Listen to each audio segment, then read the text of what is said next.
Hi everyone, this is Pete here. So this is the part 2 of my series on Facebook, and I want to discuss today, is this the end of the Facebook era, right? Because the recent dip in the stock price was due to the fact that they were guiding lower guidance and there were a lot of news and very poor sentiment, negative sentiment about Facebook. So I want to investigate in this video, how is Facebook standing and why do I think Facebook actually still stand a chance of coming back?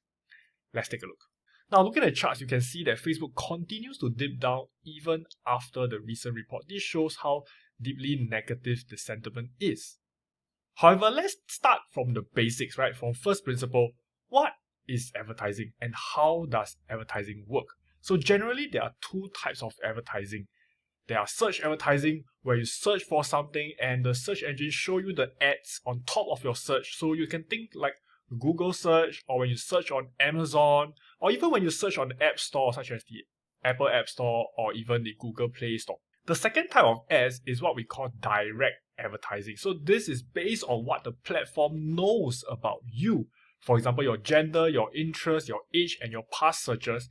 And they will show you ads based on what they think you will like, and if you are a target audience of their advertisers. So think about platforms such as Facebook, Instagram, TikTok, Snapchat, YouTube. Why do I think Facebook advertising is so resilient? And that's because even when Unilever pulled out $11 million, and at that moment, of the top 100 advertisers, they were spending about 12% less, right? The impact seems great, and in fact, in totality, they cut their spending, right, by about $25 million.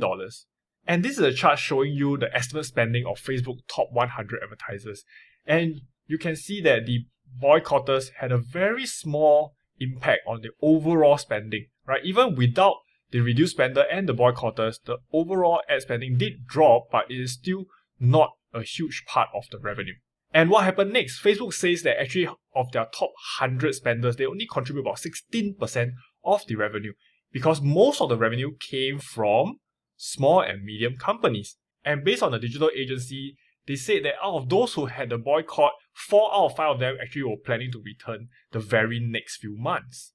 So really, unless you're a very big brand where you don't need the advertising power of Facebook, essentially, you still need Facebook as a business necessity. So what I found was so interesting because the Facebook system actually auto-optimized for the boycott. Now, there are some things that I can't really show you here without violating some regulations, but I'll just briefly bring you through how it works, right? So during that point in time, the boycott means lower competition for advertisers because there are fewer big spenders on the platform. So with lower competition, that leads to lower ad costs, right? Or we call it cost per lead, CPL. Now, with lower CPL, better CPL, then the companies that are remaining on the platform are willing to spend more, right? To get more attention, more eyeballs.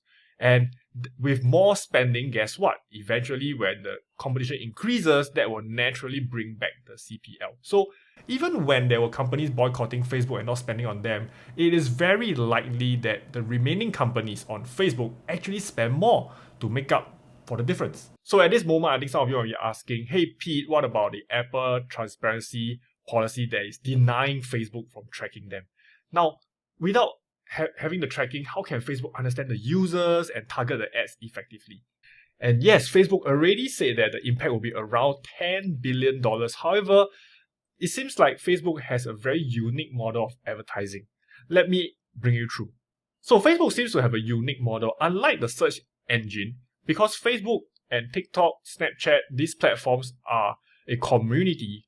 When someone sees an ad and click on it, they will actually find lookalike audiences to show them these ads as well. So for example, if a gym person click on an ad of a exercise club in this case, Facebook will take note of that and actually think about sending other gym people the same club ads as well. Now, this is not always going to be accurate, but it is at least relevant, and Facebook is constantly trying to learn and improve and optimize along the way. So what about Google and Amazon? Would they be a better advertising platform than Facebook? So kind of yes and no. Now, yes, Google and Amazon does know what you want because you search for it. You literally told them what you want, right? And I think Amazon will continue to be a big competitor towards Google because more people search on Amazon for e-commerce purposes, right? For example, if you're going to search for toilet paper, you will not just type toilet paper on Google. You will actually go to Amazon, right, to search for toilet paper. So, and one more thing is that Google and Amazon are not affected by the Apple's policy recently because the transparency policy only restricts third-party sharings and in-apps. So I think Google and Amazon may get more ad dollars when more people shift their spending from Facebook to maybe Google and Amazon. And I think one more issue here is skin in the game because Apple actually collects billions of dollars from Google each year by placing Google as the default search engine on the Apple iPhone. So think about it. In this case, I do think that Google and Amazon is a better advertising platform than Facebook in this case. However, there are some instances whereby Amazon and Facebook are not as good as Google in terms of advertising. Why? Because search is good at showing you what you want, right? For example, here I search for gym and true enough, they show me which are the companies that are providing gym membership in Singapore. However, it doesn't show you other things that are related to gym. So it doesn't help with discovering things that you did not know you want. And this is where Facebook truly shines, right? Knowing what you want, knowing what you like, and what you do online, Facebook can show you products and services that you have never seen before, and this allows discovery to take place. In this case, I would actually prefer direct advertising over search advertising because search advertising just feels a bit off at times. Look at, in this case, I've searched for Grab, right, which is a very big company in Singapore on the App Store, and what I saw was actually their competitor, the Foodpanda. And when I searched for YouTube ads, guess what? The first one that came out is actually not YouTube, right? You would think that that is a very intuitive search result, but no. Instead, I see Twitter first. So with competitors able to buy certain keywords to show their company in front of you, search is no longer just about the most relevant results. It is about who can pay the most. So your competitor can pay a higher price to appear in front of you even when your customer is clearly searching for you. In my view, what is the real threat to Facebook? In my view, I think the real threat to Facebook is the lack of users, right? Or the loss of it, because people are not really engaging on the platform as much as before, right? With fewer attention, fewer eyeballs, that makes Facebook less valuable. At the same time, I think TikTok is also rising to be a real competition because it is stealing market share from Facebook. Another company that I think is going to be really a threat to Facebook is actually quite out of the ordinary, and I think that would be Apple. Because think about it, right? In the world, there's only two types of phone right now. It's either it's an Android phone or it's an Apple iPhone. So you can literally have a big portion of the population that is already a captured audience on this particular platform called the iOS, right? So if they can utilize all their data on the iOS users, I think Apple can stand to be a very big advertising giant. So back to TikTok, I think TikTok is not as good as a social network like Facebook. You can't really form communities on it. You're just swiping videos over videos over videos. But it does devalue Facebook as a platform because it is stealing away currency of advertising, which is attention, right?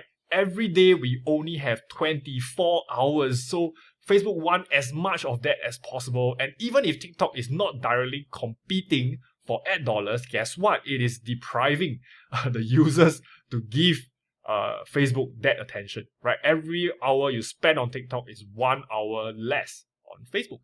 And this is why Facebook is directly competing with TikTok and trying to grab back market share. Facebook just announced the spread of Reels to all countries in the world as of today. So to summarize, I think it's also important to look at the ad revenue of all these companies. For perspective, if I put in Amazon, Google, and Facebook, they will already cover about half the total US ads revenue. But if you look at the difference, right, it is still pretty stark.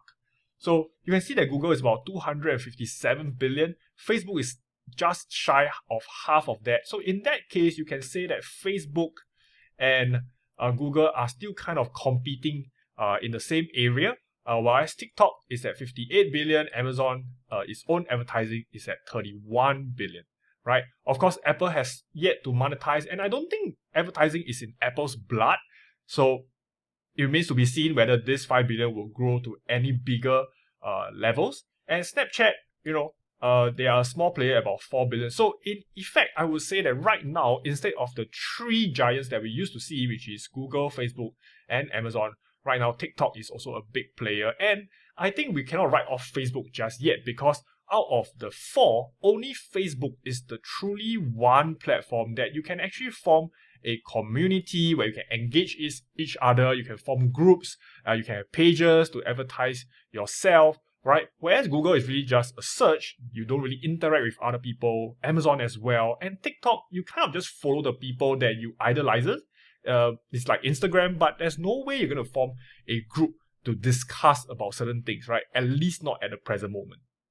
So, what do you think about my analysis? Do you think that Facebook still stand a chance? I do think that given the current price, Facebook is actually very attractive at a PE ratio about 16 for a company that is still minimally growing at 10%.